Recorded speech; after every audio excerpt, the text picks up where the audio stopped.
할렐루야, 반갑습니다. 네. 우리 지난 주일에 제가 처음 설교를 할 때 우리 강교회 형제께서 박수를 한번 쳐주셨잖아요. 아주 마음이 훨씬 따뜻했습니다. 했고 이런 생각이 들어요.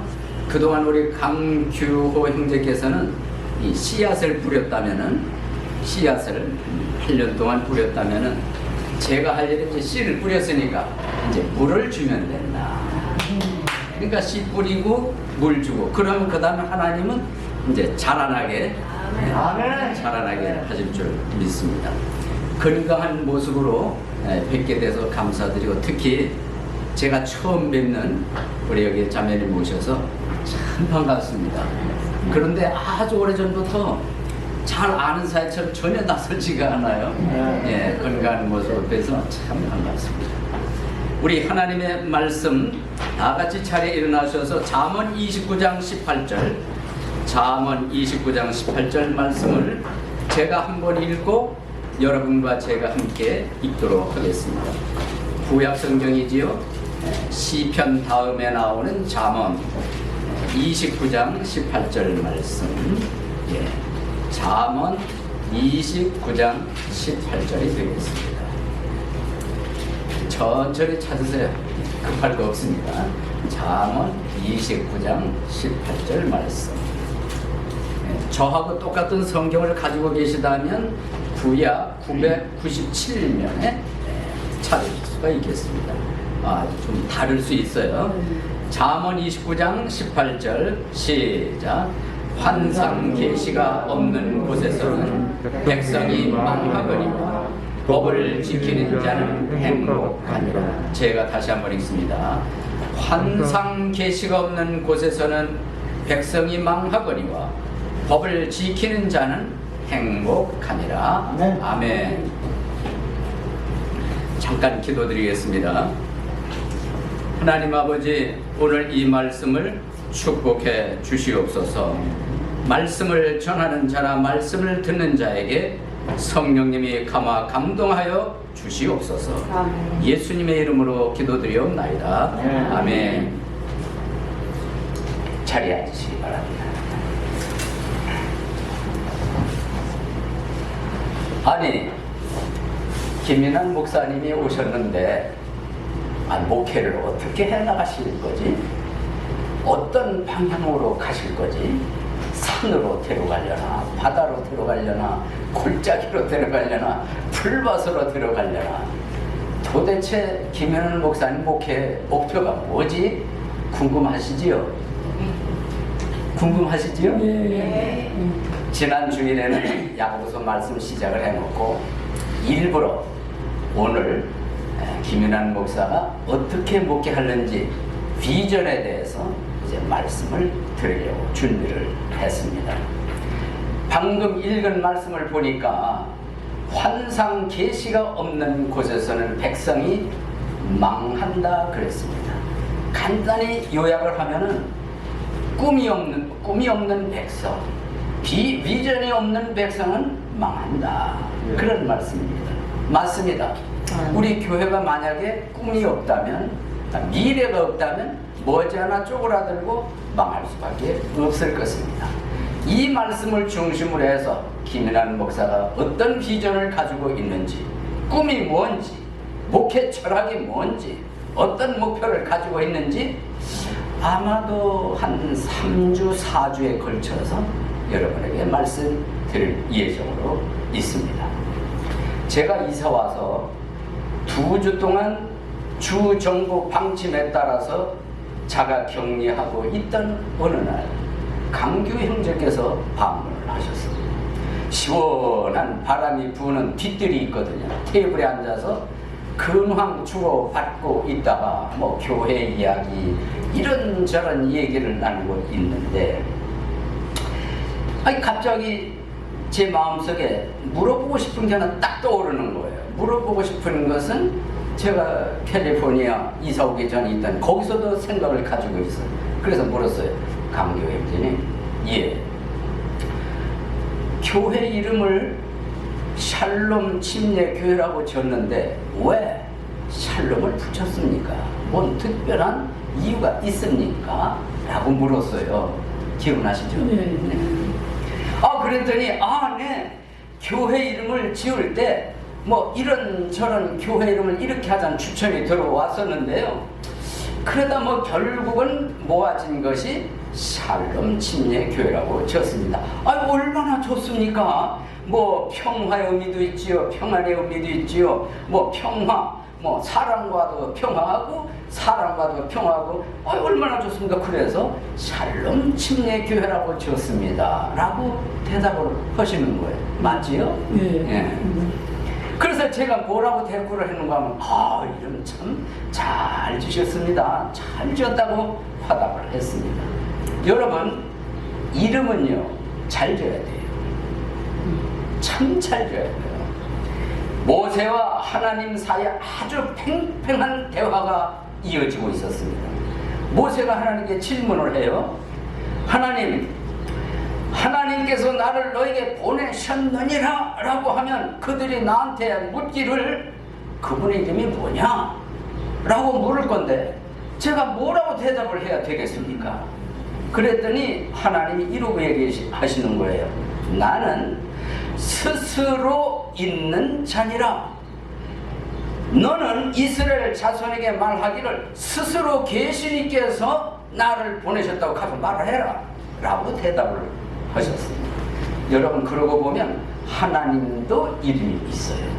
하나님의 이름을 알고 보고 또 생각해보고 묵상을 해보면 우리의 말, 우리의 글씨로는 다 표현할 수 없는 엄청난 위대한 이름이 하나님이신 줄로 믿습니다. 어느 날 밤 천사가 꿈에 요셉에게 나타났습니다. 요셉 아시죠? 마리아와 정혼한 사람입니다. 꿈에 천사가 나타나서 이런 얘기를 해주는 거예요.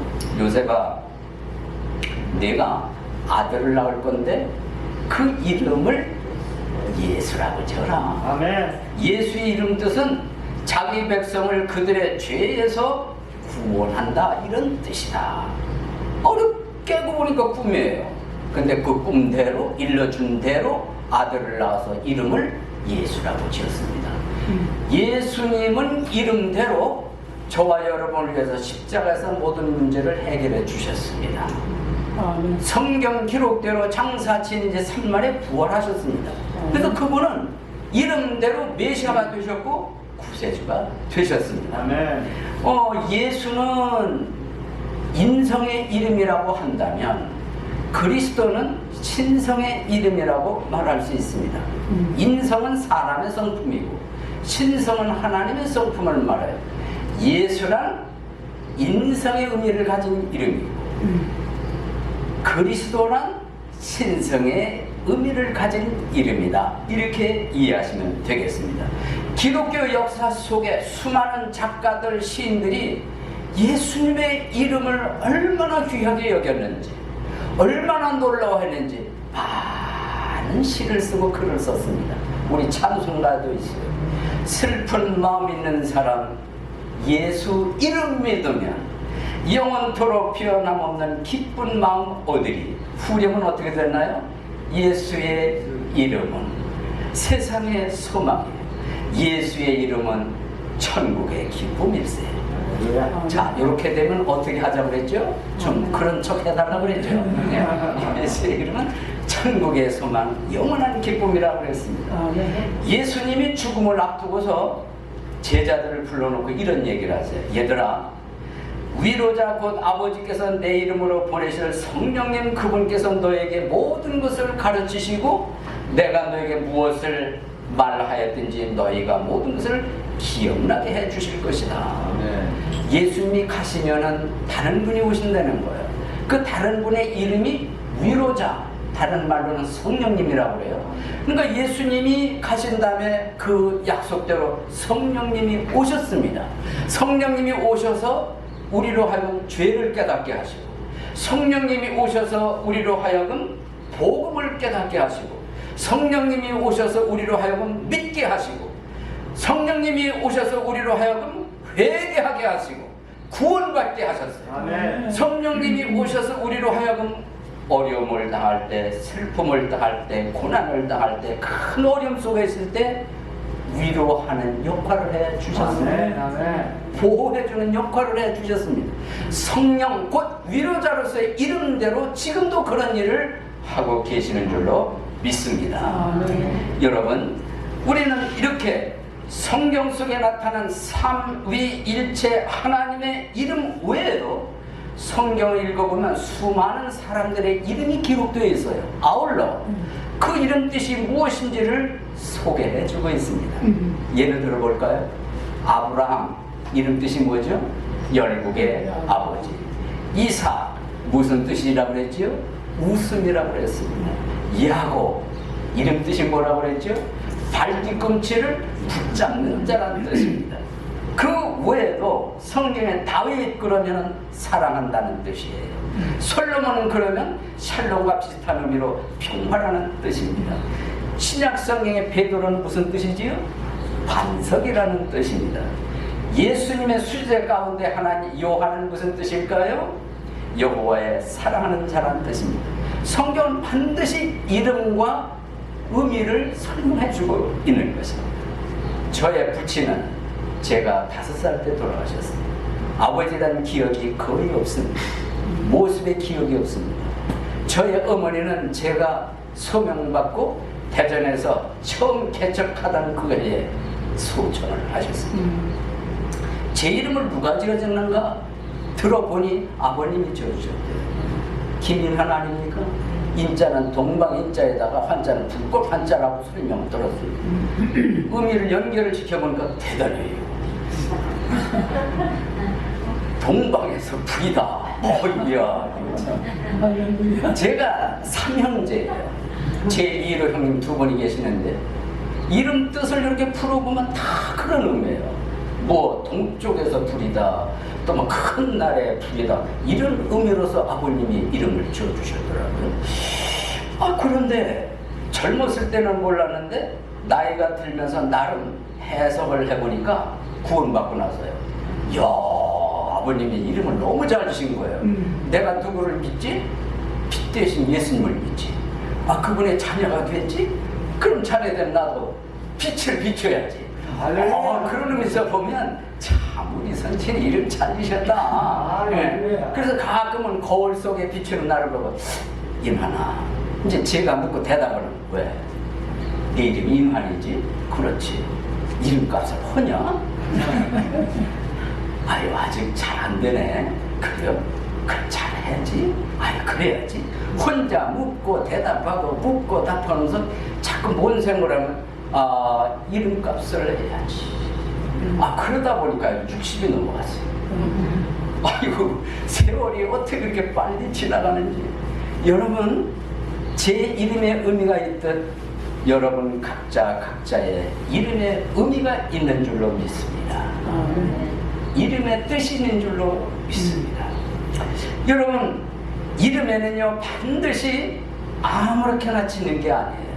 특히 한국 사람은 이름 잘 지으려고 얼마나 애를 씁니까? 옛날에는요 막 낳고 그러면 막 지었어요. 뭐 개똥이니 새똥이니 막 이름을, 그게 어울릴 이름이 아니죠.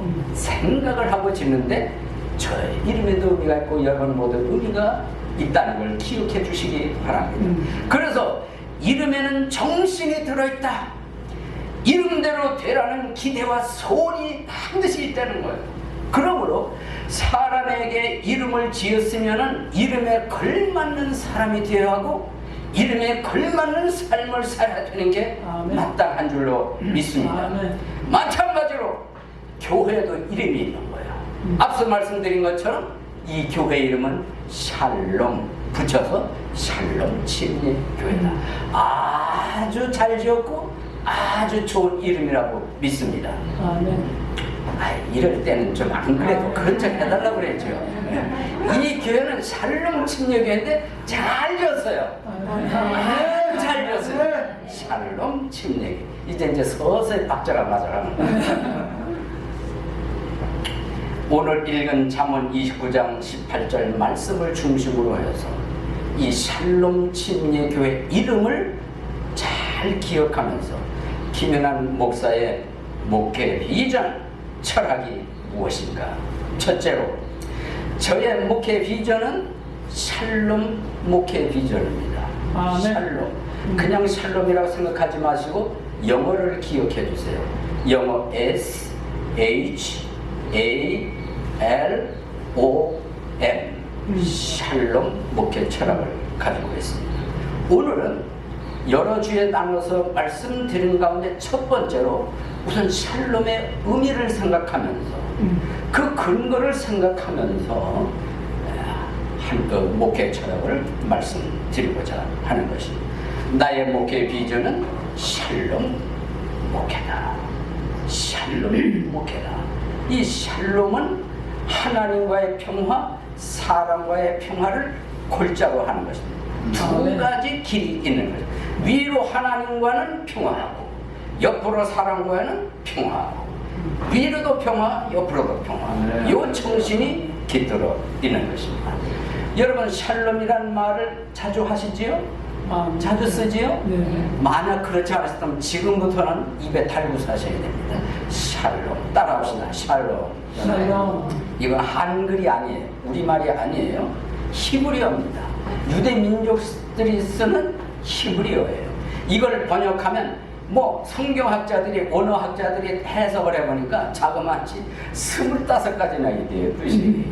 그거 뭐 어떻게 다 기억을 해요. 그래서 저는 추려서 몇 가지만 기억하자는 거예요.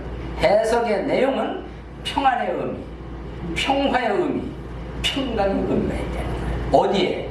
샬롬이라는 단어 속에 있다는 것입니다. 우리 평안, 평강, 평화라는 의미를 가진 이 샬롬은 이스라엘 사람들이 아주 자주 쓰는데 언제 자주 쓰는가? 사람과 사람이 만나서 인사할 때 이 단어를 쓴 거예요. 샬롬하고 샬롬을 허락하고 인사. 우리는 뭐라고 인사하죠? 안녕하세요. 샬롬. 예, 안녕하세요. 안녕하셨어요? 그런 인사법이라는 거예요. 뭐가? 샬롬이. 그러면 우리 성경 구절에 그런 것이 있을까? 있더라고요. 어디 있냐? 사무엘상 25장 6절 들어보십시오. 형통하게 사는 그 사람에게 이같이 말하기를 내게 평강이 있으라. 내 집에도 평강이 있으라. 내게 있는 모든 것에도 평강이 있으라 하라. 이런 구절이 나와요. 이 앞뒤를 읽어보면 무슨 얘기냐면 다윗이 청년 10명을 보내요. 갈멜로. 누가 살고 있냐? 나발. 여러분 나발 아세요 혹시? 네. 부자예요. 그런데 욕심이 어떻게 많은지 줄 줄도 모르고 나눌 줄도 그런 사람입니다. 그 집에 이 청년 10명을 보내면서 인사를 이렇게 하라는 거예요. 평강이 있어라. 내 집에도 평강이 있어라. 내 집에는 모든 것에도 평강이 있어라. 이런 인사를 하고 들어가라. 이걸 보면 이 평강이 뭐냐? 샬롬이에요. 누가 이런 말을 했다고요? 다윗이. 그래서 청년 10명이 가서 그대로 샬롬 하면서 인사를 했던 겁니다. 그런가 하면 우리 구약 성경 이 샬롬이 히브리어로 기록되어 있다면 성경은 구약만 있는 것이 아니라 신약도 있잖아요. 신약에서는 그럼 뭐라고 그러지? 히브리어로는 샬롬, 신약에서는 뭐라고 그러지? 이걸 아셔야 돼요. 구약은 히브리어로 기록되었고 신약은 뭐로 기록되었을까요? 헬라어 혹은 그리스어로 기록이 되었어요. 그러니까 그리스어 헬라어로는 뭐라고 그러냐? 에이레네. 좀 안 잊어버리려면 A, B, C, D 할 때 A 점수를 A라네. 점수가 A라네. 그러면 쉽게 기억할 수 있어요. A래네. 구약 샬롬이 히브리어라면 신약 헬라어로는 에이레네. 그럼 의미는 똑같아요. 그리고 인사할 때 그렇게 표현을 하는 것입니다. 그래서 신약 성경에도 보면 에이레네 단어가 쓰인 것이 대단히 많은 거예요. 어디 그런 게 있을까? 누가복음 10장 5절에 이건 예수님이 직접 하신 말씀입니다. 어느 집에 너희가 들어가든지 먼저 이르되 이 집에 화평이 있을지어다 하라. 예수님이 그렇게 말씀을 하신 거예요. 여기 언급된 화평이 있을지어다. 화평이 뭐냐? 에이레네. 그런가 하면 예수님이 무덤에서 살아나셨잖아요. 살아난 이 부활의 몸을 사람들에게 보여주는데 제일 먼저 제자들에게 보여줍니다. 제자들이 안 믿었어요. 그리고 어떤 제는 내가 직접 눈으로 보고 손으로 만져보고 안 믿는다 그런 제자도 있었죠. 이름하여 도마라고 하지 않습니까? 어느 날 제자들이 한 집에 이렇게 모여 있었는데 거기에 예수님이 시간과 공간을 초월하는 몸으로 쫙 나타나십니다. 제자들이 어떻게 놀랐는지 우리 같아도 그렇지 않겠습니까? 문 열리는 소리도 없었던 거예요. 갑자기 나타나십니다. 그러면서 예수님이 하신 말씀이 예수님께서 친히 그들의 한가운데 서서 그들에게 이르시되 한가운데라고 그랬어요. 딱 나타나셔서 여러분처럼 이렇게 앉아있다고 가정을 하고 딱 한가운데 서셔서 하시는 말씀이 너희에게 평강이 있을지어다. 여기에 평강이 있을지어다. 이 평강이 뭐냐? 에이레네요. 그러니까 너에게 평강이 있을지어다. 이게 인사 아닙니까? 오, 그러면 구약에도 이런 인사를 잘 썼고 신약에도 이런 인사를 참 잘 썼구나. 이렇게 이해할 수가 있는 겁니다. 한 번 더 정리를 합니다. 히브리어로는 다 같이 샬롬, 헬라어로는 다 같이 에이레네, 에이라네, 뭐 이렇게 이해하시면 되겠습니다. 우리 샬롬이 구약적인 인사라면 에이레는 신약적인 인사다. 이렇게도 정리가 가능한 것입니다. 한국 교회에서는요, 이 샬롬이라는 인사를 참 많이 합니다. 그래, 어떤 성도가 샬롬 하면서 손을 이렇게 흔들어요. 그러면 그쪽에서는 대개 이렇게 반응, 할렐루야, 아멘, 이러고 반응을 합니다. 뭐 제가 나쁘다는 게 아니라 이런 식의 인사들을 한국교회 청서가 강하다. 그래, 미국에는 어떤지 아직은 제가 잘 모르겠어요. 특히 여기는 어떤지 모르겠어요. 자매님 안녕하세요. 주로 이렇게 한국말로 인사를 하겠죠. 앞으로는 우리 배운 요거를 다 같이 한번 썼으면 좋겠다는 생각이 들어요. 샬롬 침례교회 의미가 참 좋게 내버린 것입니다. 그래서 이 시간에 한번 연습을 해보겠습니다. 제가 샬롬 하면 여러분도 샬롬, 제가 하는 대로 반응해 주시면 되겠습니다. 샬롬, 샬롬, 에이레네, 에이레네. 네. 그래서 여러분이 어떤 교회 식구가 샬롬 그러면 에이레네라고 반응해도 좋고 똑같이 해도 좋습니다. 저는 이런 식으로 하는 걸 좋아해요. 이제 뭐 이메일을 쓸 때 끝부분에 또는 답글을 쓸 때 샬롬 이걸 제일 앞에 넣어요. 그 다음에 저는 마라나타를 넣습니다. 마라나타 혹시 하시나요? 주 예수여 오시옵소서, 이런 의미거든요. 이 시대가 그런 시대이기 때문에 저는 그런 인사법을 즐겨하고 쓰기를 좋아합니다. 성도 여러분, 우리가 서로 인사할 때 샬롬 에이레네 주고받을 수 있기를 바랍니다. 아멘. 문제는 도대체 왜 샬롬, 도대체 왜 에이레는 이거를 우리 그리스도인들이 써야 하는가? 무엇 때문에 써야 하는가? 그것을 아는 것 대단히 중요합니다.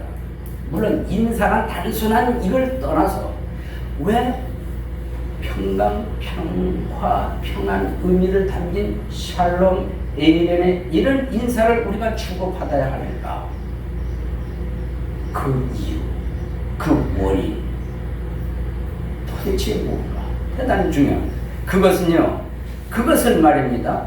예수 그리스도께서 화목제물 화해 헌물로 드리심으로 우리를, 저와 여러분을 하나님과 화해 시켰기 때문인 줄로 믿습니다. 화목, 화해 맛을 아는 거예요. 의미를 아는 거예요. 하나님과 우리가 화해가 됐다? 이 의미를 알기 때문에 사람과 사람 사이에도 그 의미를 아는 차원에서 인사를 하는 것이다. 세상 모든 사람들은 첫째 아담 안에서 다 죄인입니다. 맞지요? 안 맞아요? 맞습니다. 그런가 하면 이 죄로 인해 하나님과 원수가 되었습니다. 이것도 맞지요? 예.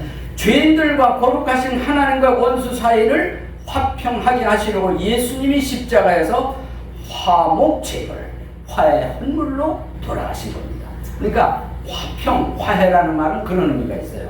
여기 가운데 화평케 하는 사람이 있어요.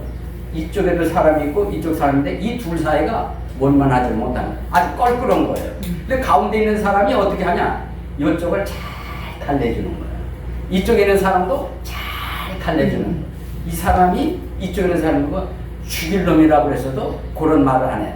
걔가 너를 살릴 놈이래. 이쪽에 가서는 저 나쁜 놈이야 그랬는데 그 말은 쏙 빼고 너 좋은 사람이래. 요게 누가 하는 사람인가 하면 가운데 있는 사람이야. 그러면 어떻게 되냐? 내가 좋은 놈은 아니지만 나를 좋은 놈이라고 그래. 내가 죽일 놈 맞지만 살릴 놈이라고 그래. 그러니까 마음이 어떻게 하는가 하면 그래? 그럼 한번 만나볼까? 만나고 가운데서 중대로 이렇게 해주면 서로 이야기가 되고 풀어지는 거예요. 요게 가운데 있는 사람이 아니야. 요게 화해시킨다, 화평케 한다. 예수님이 어떤 분이냐? 하나님은 거룩하세요. 우리는 너무 죄가 많아. 그래서 하나님의 진노를 받을 수밖에 없고 가까이 할 수가 없는 거예요. 요 사이를 누가 해결해 줬냐? 원만한 사이는 누가 역할을 해줬냐? 서로 좋은 관계 되도록 누가 역할을 했냐? 예수 그리스도. 그래서 화목제물이라고 그러는 거예요. 화평헌물이라고 그러는 거예요. 성경에 그런 구절이 나옵니다. 요한일서 2장 2절에 보면 그분은 우리의 죄들로 인한 화해 헌물이시니 우리의 죄들뿐 아니요 온 세상의 죄들로 인한 화해 헌물이십니다. 화목제물로 돌아가셨어요. 앞에 일이 아니에요. 지나간 과거에 2000년 전 일이에요. 그때 이미 하셨기 때문에 하나님과 사이를 원만하게 다 해놓으셨어요. 우리는 그걸 믿기만 하면 돼요. 받아들이면 돼요. 내 것이 되는 거죠. 그래서 우리가 그걸 구원이라고 하지요, 거듭남이라고 하지요, 죄사함이라고 그러죠.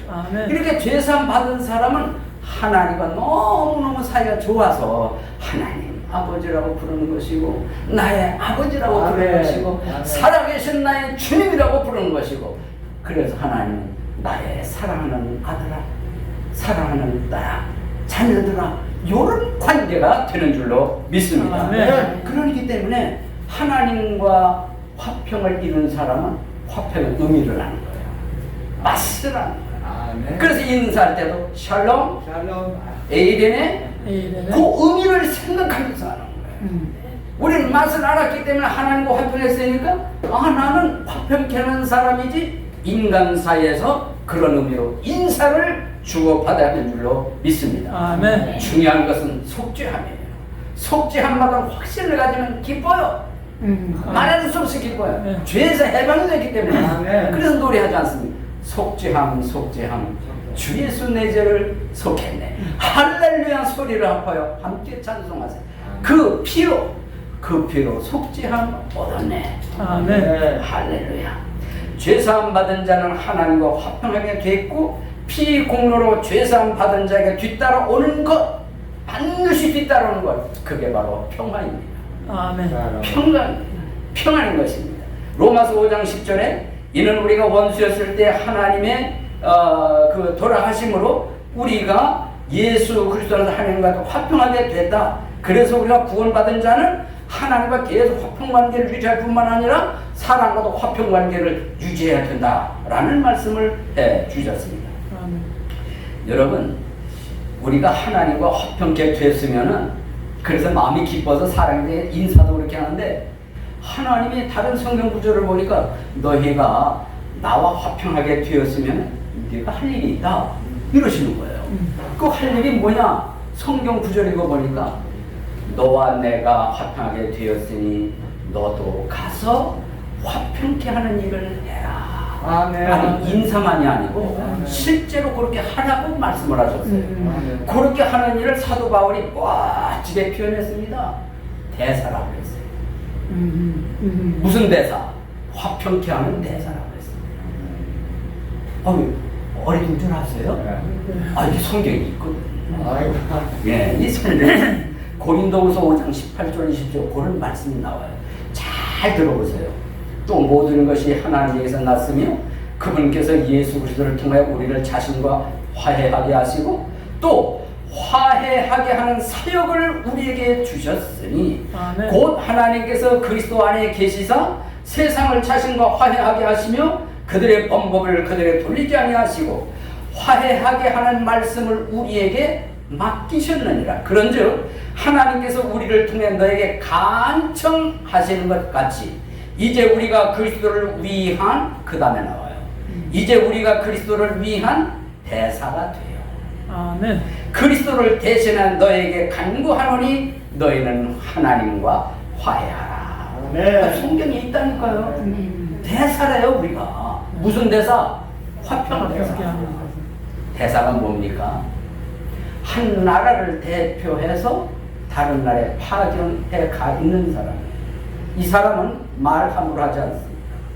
행동 경솔히 하지 않습니다. 나라와 나라 사이에 어떤 껄끄러운 일 생기면 중재하는 역할을 하는 게 대사예요. 원만히 해결하는 한 사람이 대사입니다. 우리가 누구의 대사라? 하나님의 대사예요. 어떤 대사요? 화평의 대사예요. 샬롬 인사만 할 것이 아니라, 에이렌의 인사만 할 것이 아니라, 불화한 사람이 있으면 내가 가서 역할을 해야 되는 거예요. 어떤 역할? 대사 역할. 하나님이 나로 하여금 파견하셨어요. 천국을 대표해서 파견을 하셨다. 뭘로? 화평대사로, 화목대사로. 그래서 여러분, 이 자리에 계신 여러분 한 분 한 분이 다 대사인 줄로 믿으시죠. 아멘. 아멘. 화목의 대사예요. 화평의 대사예요. 그래서 내가 있는 곳에는, 내가 가는 곳에는 그런 냄새가 나야 되는 거예요. 무슨 냄새? 화평케 하려고 애를 쓰네? 이런 냄새를 풍겨야 되는 거예요. 반대가 되면 어떻게 됩니까? 불화잖아요. 그래서 영어로 트러블 메이커가 있고 피스메이커가 있는. 우리 피스메이커가 돼야 할 줄로 믿습니다. 자, 이제 우리 이런 내용과 우리가 화평 대사를 기억을 하면서 우리 이 지상에는, 특히 미국에는 또 이 힐러 지역은 많은 교회가 있습니다. 구원받았다는 사람이 많이 있어요. 그렇지만 오늘 이 말씀과 연관지어서 그 사람들이 교회를 화평케 하나, 화목케 하나, 이런 차원에서 생각을 한번 해보십시다. 교회는 화목이 있어야 되는 거예요. 아멘. 아멘. 불화했던 사람이 교회 오면은 화평케 되는 역사가 일어나야 되는 거예요. 아멘. 그래야 샬롬이 되는 줄로 믿습니다. 아멘. 근데 반대예요, 반대. 집에서 잘 지내던 사람이 교회 오면 싸우네. 몇 년 전이에요. 미국에 온 지 얼마 안 되어서 운동을 하고 싶어서 몸이 근질근질 하는데, 늘 운동을 했으니까. 그래서 저 캘리포니아 애나하임 실내 체육관 엄청 큽니다. 거기서 배드민턴을 치고 있는데 갑자기 어디서 웅성웅성하는 소리가 들려요. 이게 뭐야? 그래서 운동을 계속 하는데 소리가 더 커지는 거예요. 고개를 쓱 돌려서 보니까 싸우는 거예요. 가만히 들어보니까 네가 오르니 내가 오르니, 아니야 네가 오르니 내가 오르니, 뭘 가지고는 막 싸우는데 이게 소리가 점점 커지는 거예요. 막 고성이 오가고 막 성질 부리고 야단났습니다. 이 광경을 주변 사람들이 보던 어떤 사람이 아주 짜증 섞인 목소리로 이렇게 얘기를 하더라고요. 아이고, 왜 여기서 싸워? 싸우려면 교회 가서 싸워. 싸우려면 교회 가서 싸워. 이거 지랄들 하네. 이제 막 이러는 거예요. 전 그 얘기를 들은 거예요. 듣고서 웃어야 할까요? 울어야 할까요? 맞다고 맞장구를 쳐야 할까요? 이게 심각한 현상이에요. 아니, 그 사람이 싸울 테면은 교회 가서 싸워라. 왜 여기서 싸우냐? 그 말 이면은 무슨 의미가 있습니까? 교회는 싸우는 것이다. 다투는 것이다. 이런 말이 풍기지 않습니까? 어쩌다 교회가 이 모양이 됐습니까? 어쩌다 교회가 이런 모습으로 비쳤습니까? 안타까운 일이에요. 속상한 일이에요. 하나님이 얼마나 서운하시겠습니까? 아니, 조금 전 말씀 뭐라고 그랬어요? 샬롬 에이레네, 화평대사, 화목대사라고 그랬습니다. 싸움이 일어나다니. 여러분, 사람은요 어쩔 수 없어요. 싸움 시작되면은 구원 상관없어요. 온갖 육신의 성품 다 드러납니다.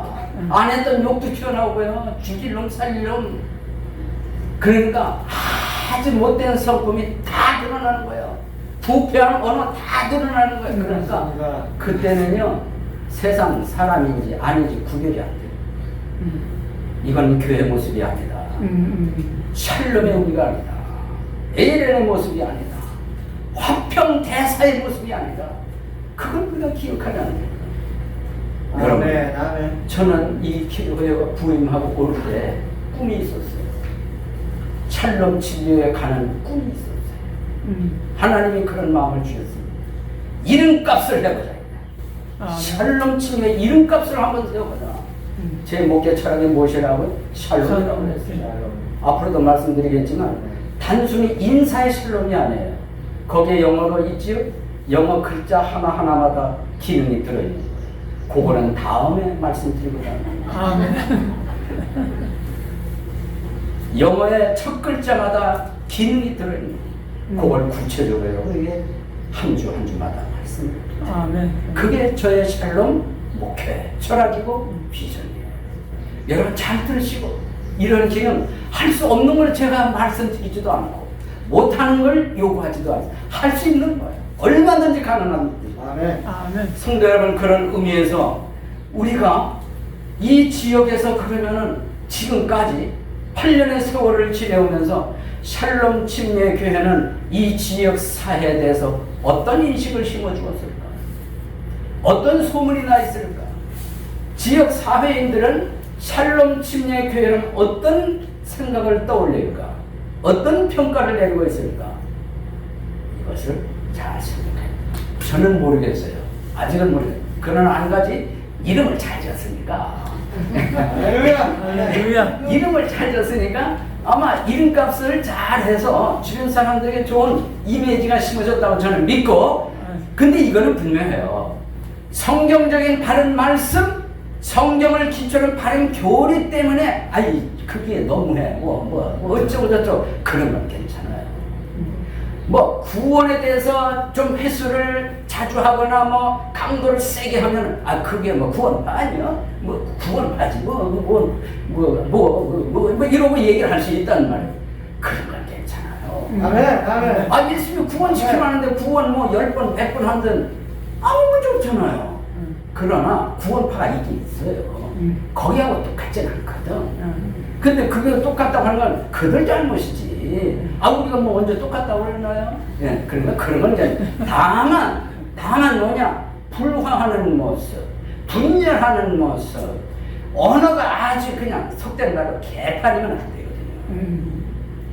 싸가지로 언어를 이러면 싸가지 없는 거 아닙니까? 싸가지가 있어야지. 아멘. 근데 샬롬 침례교회라면 그게 사람들 달로 요 한마디만 나오면 되는 거예요. 아멘. 샬롬 침례교회 그게 가면 평안해.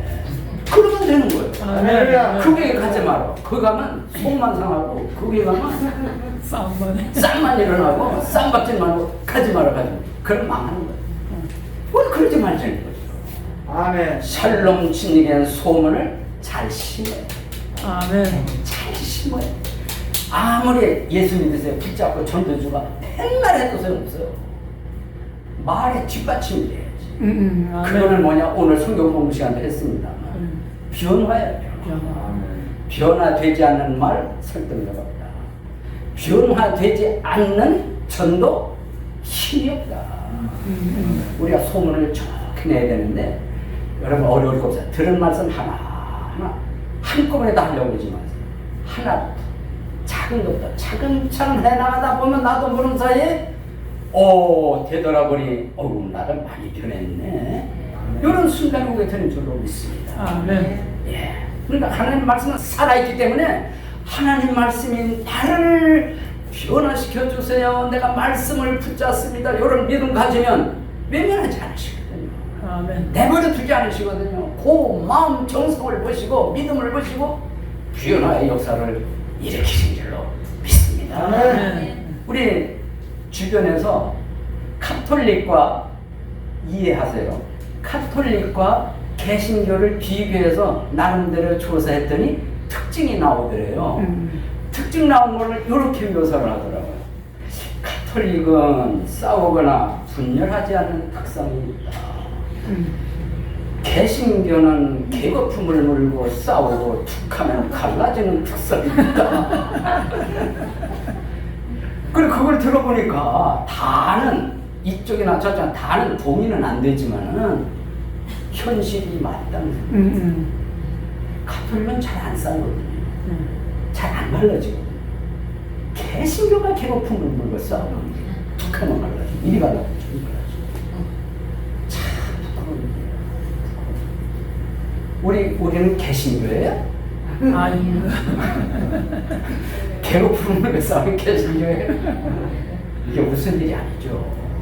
아니 개신교가 그래도 안 되지만은 우리 엄밀한 의미에서 여러분 가르침 받아오셨겠지만은 우린 개신교는 범죄에 들지 않는 교회다.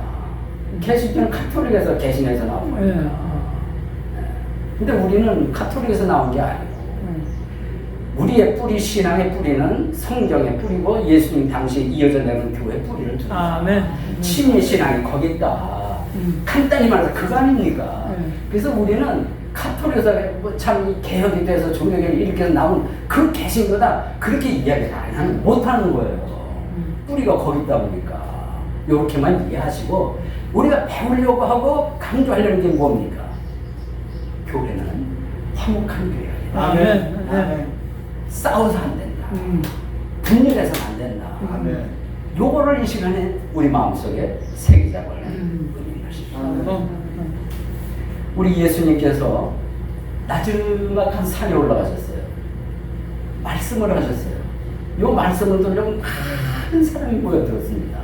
그때는 이런 마이크도 없었습니다. 시설이 없었죠. 그런데 선명하게 들리는 거예요. 경험해 보셨겠지만 지리적으로 위치적으로 그런 데서는 말이 잘 들리게 돼 있어요. 듣는데 이런 얘기를 하시는 거예요.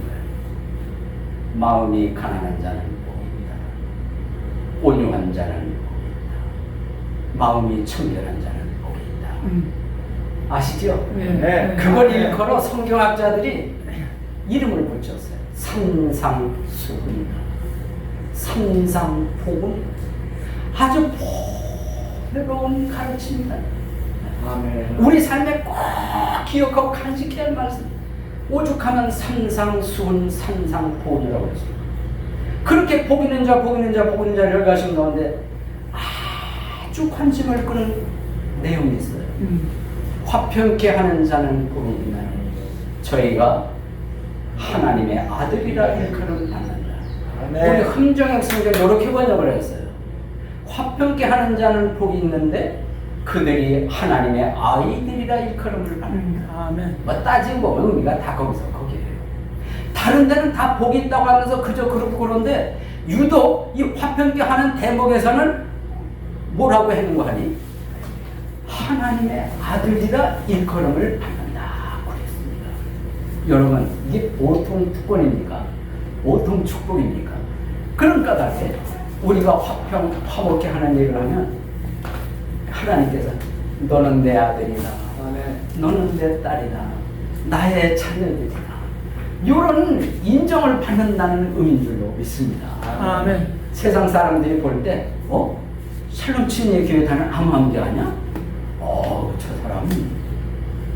저 사람 가는 데는 화평케 하는 분위기가 조성돼. 최고입니다, 최고. 아유, 그 사람 가는 곳마다 어떻게 분란 일어나. 그 사람 가는 데마다 오히려 싸움박질 일어나. 이러면 끝나는 샬롬 친례교회 성도들이 많이 어디를 가서 그런 인정과 인상과 평판을 받는다면 그럼 끝나는 거예요. 끝나는 거예요. 아니 됩니다. 아니 됩니다. 우리는 어디를 가든지 하나님과 화평케 하는 하나님의 자녀라는 평가를 받는 저와 여러분이 되셔야 할 줄로 믿습니다. 아멘. 솔직히 저는 이미 한국에서 은퇴를 했었다고 그러지 않았어요? 그래서 미국에서 이민 생활을 이렇게 하고 있는데 뭐 상상에도 없던 빅아이랜드 힐로 샬롬 친례교회를 가라고 하나님께서 인도하셔서 왔는데 그래서 친구들한테 이제 제가 뭐 문자를 보내고 전화를 하고 그랬더니 참 야단이 났어요. 축하를 한다는 둥, 기도를 한다는 둥, 잘 됐다는 둥, 뭐 계속 이런 전화 글이 오는 거예요. 그러면서 뭐라고 이렇게 써요. 대부분이 이제 남은 인생 행복하게 아름답게 지금 목회할 수 있기를 기도하겠다. 아멘. 이게 한결같은 내용인 거예요. 그런 기도하는 내용, 격려의 글을 읽으니까 어떻게 힘이 섰고 너무나 감격이 돼요. 그래서 저는 친구들 그런 글자 요청에 의해서라도 저를 이 교회를 찾으세요. 아멘. 아멘. 할렐루야. 아름답게 세워야 돼요.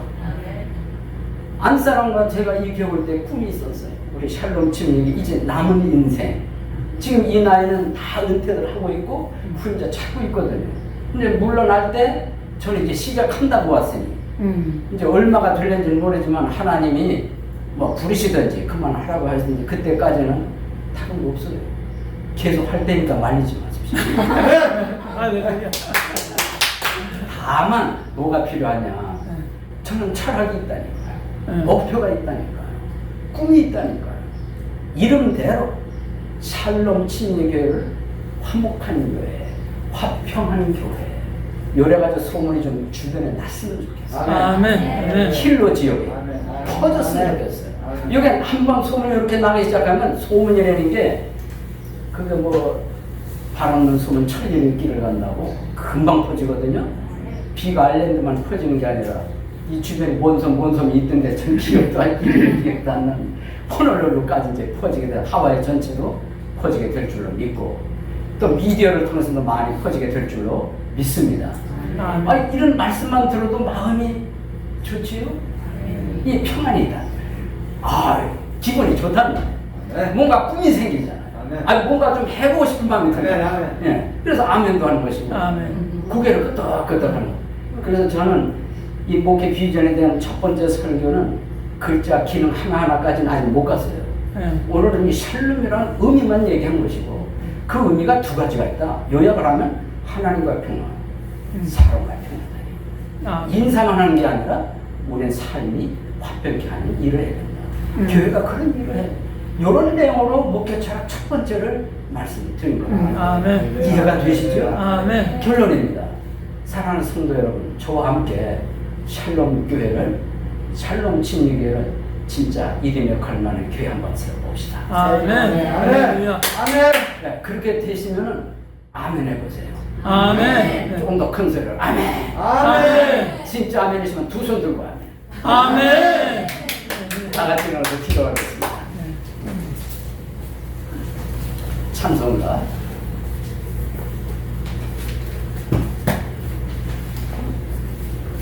267장입니다. 267장 찬송 다 같이 서신 가운데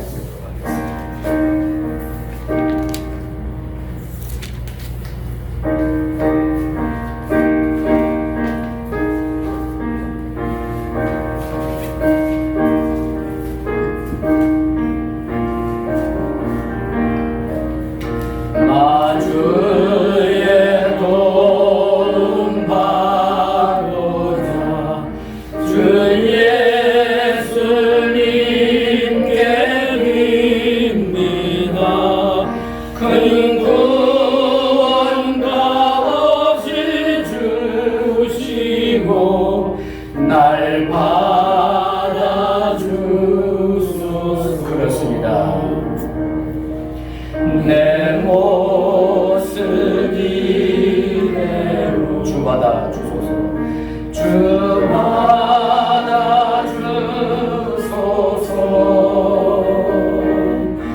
날 위해 돌아가신 주 날 받아주소서.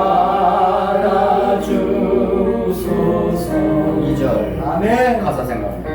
큰 죄에 빠져 영주를 날 위해 피 흘렸으니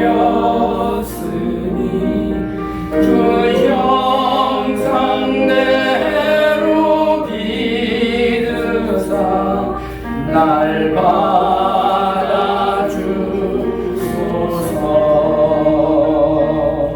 내 모습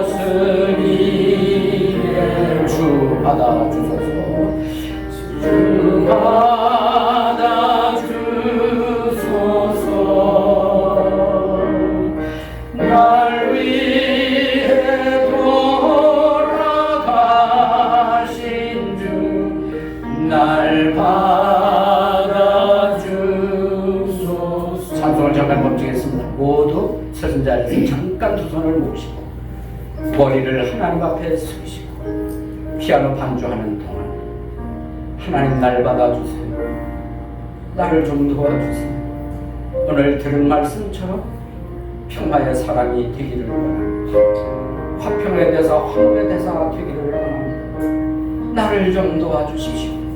왜 이렇게 기도하지 않겠습니까? 우리 조용히 피아노 반주하는 동안 우리 하나님 앞에 샬롬 침례교회 이름값을 하게 해달라 도움을 구하는 기도를 드리시기를 바랍니다.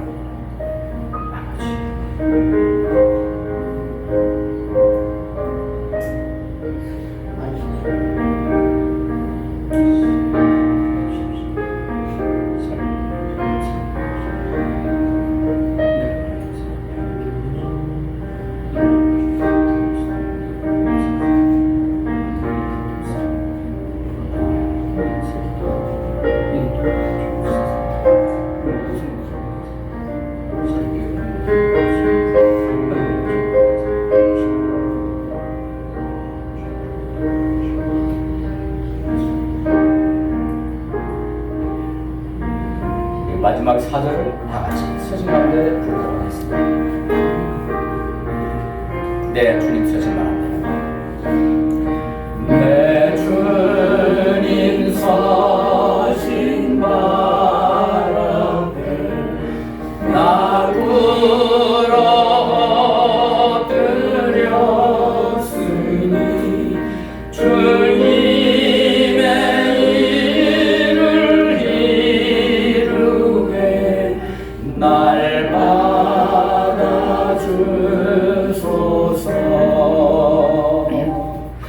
내 모습이 되고 주 받아주소서.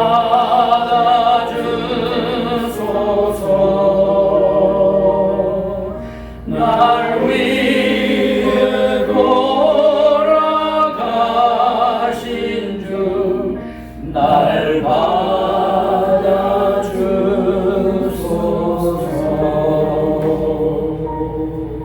아멘. 살아계신 우리 아버지 하나님, 하나님의 무한하신 사랑과 은혜를 감사합니다. 세상에서 흩어져 있다가 주의 날을 기쁨으로 모여 감사함으로 예배해 주셔서 감사합니다. 아멘. 오늘 들은 말씀처럼 샬롬 침례교회 성도들이 샬롬 교회를 샬롬스럽게 화평스럽게 평안스럽게 이루어 갈 수 있도록 좀 많이 도와주시기를 바랍니다. 아멘. 우리가 가는 곳에 화평의 역사가 일어나게 하시고 화목의 역사가 일어나도록 우리를 좀 많이 도와주시옵소서. 이제 집에 돌아가서 사는 모든 일정들 속에 하나님의 은혜와 평강이 함께 해주시고 기쁨으로 살게 하옵소서. 감사함으로 살게 하옵소서. 아멘. 찬양하며 살게 하여 주옵소서. 아멘. 베풀며 나누며 살게 하여 주시옵소서. 아멘. 영광 돌리는 삶이 되게 하여 주시옵소서. 아멘. 예수님 이름으로 기도드리옵나이다. 아멘.